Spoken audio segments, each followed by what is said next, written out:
semuanya, di video kali ini saya Isabella Aulia Marindas Mayadi akan menjelaskan tentang pola hereditas. Nah, apa sih pola hereditas itu? Nah, hereditas sendiri adalah pewarisan sifat-sifat fisik, biokimia, dan perilaku dari suatu makhluk hidup kepada keturunannya. Sifat-sifat menurun ini kemudian dikendalikan oleh substansi genetika yang disebut DNA yang terdapat dalam gen. Nah, untuk pembahasan yang pertama ini kita akan membahas tentang penentuan jenis kelamin. Determinasi seks adalah proses penentuan jenis kelamin pada makhluk hidup berdasarkan kromosom kelamin. Terdapat beberapa tipe penentuan jenis kelamin pada organisme, diantaranya adalah sebagai berikut. Nah, yang pertama ini adalah tipe XY. Organisme yang memiliki kromosom kelamin dengan tipe XY dapat ditemukan pada manusia, termasuk terus ada juga mamalia, jenis serangga, serta beberapa jenis tumbuhan juga. Nah, untuk yang manusia ini seorang yang berjenis kelamin perempuan itu akan memiliki sepasang kromosom X. Nah, sementara itu untuk laki-lakinya akan memiliki satu kromosom X dan juga satu kromosom Y. Jadinya XY. Nah, contoh kedua itu dari serangga. Contoh serangga yang memiliki kromosom kelamin dengan tipe XY adalah buah Drosophila melanogester. Seperti halnya pada manusia, buah betina akan memiliki kromosom kelamin terdiri atas sepasang kromosom X, sedangkan alat buah jantan akan memiliki kromosom kelamin yang terbentuk atau terdiri atas suatu kromosom X dan satu kromosom Y. Nah, ada juga seorang ahli genetika bernama Calvin Blackman Bridge mengemukakan bahwa jenis kelamin lalat buah dapat ditentukan menggunakan indeks kelamin atau IK, yaitu dengan membandingkan antara kromosom X dengan kromosom tubuh autosom. Teori ini kemudian disebut dengan teori keseimbangan dari Bridge. IK sama dengan jumlah kromosom X dibagi jumlah autosom. Nah, ada tipe yang kedua adalah tipe XO. Organisme yang memiliki jenis kelamin tipe ini dapat ditemui pada beberapa jenis serangga seperti belalang dan kecoa. Hal ini karena pada belalang dan kecoa tidak dijumpai kromosom Y, sehingga penentuan jenis kelaminnya menggunakan tipe XO. Belalang betina akan memiliki kromosom kelamin terdiri atas sepasang kromosom X dan belalang jantan akan memiliki kromosom kelamin yang terdiri atas satu kromosom X dan tidak memiliki satu kromosom Y. Nah, tipe ketiga adalah tipe ZW.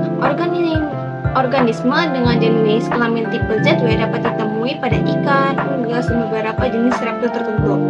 Berlawanan dengan tipe XY, individu betina akan memiliki kromosom kelamin yang terdiri atas pasangan kromosom yang berbeda dan individu jantan akan memiliki kromosom kelamin yang terdiri atas pasangan kromosom yang sama. Akan tetapi, untuk menghindari kekeliruan dengan tipe XY, pasangan kromosom yang diberi simbol ZW dan pasangan kromosom yang sama diberi simbol ZZ. Nah, untuk yang materi kedua adalah pautan seks. Nah, peristiwa terdapatnya gen pada kromosom kelamin yang disebut terpaut seks.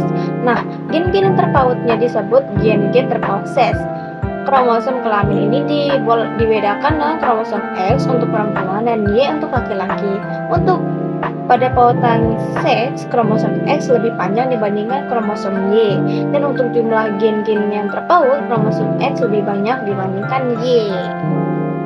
Contoh pautan seks pada kucing kaliko bisa dilihat dari campuran warna bulunya, ada 3. Nah, bulu campuran pada kucing belang tersebut biasa ditemui pada jenis kelamin betina, sebab sifat pada warna bulu tersebut terpaut kromosom X. Rasio yang diharapkan adalah 1:1:1:1. Nah, yang kedua adalah pindah silang. Pindah silang yaitu pertukaran suatu segmen kromotid yang bukan saudaranya dari kromosom homolog. Peristiwa pindah silang ini terjadi pada saat meiosis 1 yang itu pada akhir proses profase 1 dan awal metafase 1.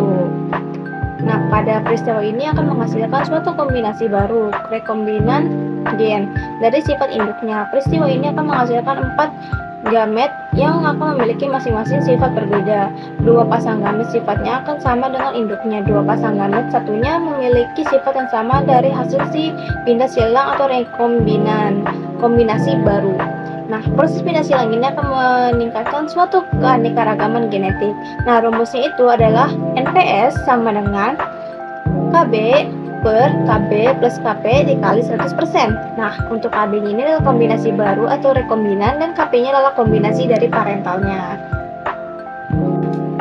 Nah, selanjutnya itu adalah gagal berpisah. Gagal berpisah adalah satu peristiwa gagalnya satu kromosom atau lebih untuk berpisah ke arah kutub yang berlawanan pada saat anak fase meiosis 1 maupun 2. Nah, proses gagal berpisah ini mengakibatkan sel anak kelebihan kromosom, trisomi, atau bahkan kekurangan kromosom atau monosomi.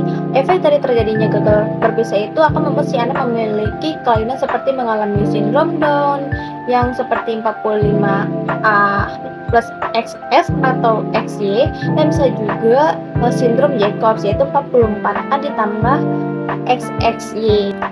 Nah, selanjutnya itu adalah alela ganda. Nah, alela ganda ini merupakan fenomena adanya 3 atau lebih alel pada satu gen. Pada umumnya, satu gen memiliki 2 alel alternatifnya. Alela ganda dapat terjadi sebagai akibat dari mutasi gen. Mutasi dapat menghasilkan banyak variasi alel, misalkan alel gen A bermutasi menjadi A1, A2, A3 yang masing-masing menimbulkan fenotip yang berbeda-beda. Dengan demikian, mutasi gen A dapat menghasilkan 4 varian, yaitu A besar, A kecil 1, A kecil 2, dan A kecil 3. Contoh adanya alela ganda pada hewan dapat diamati pada warna bulu rambut kelinci.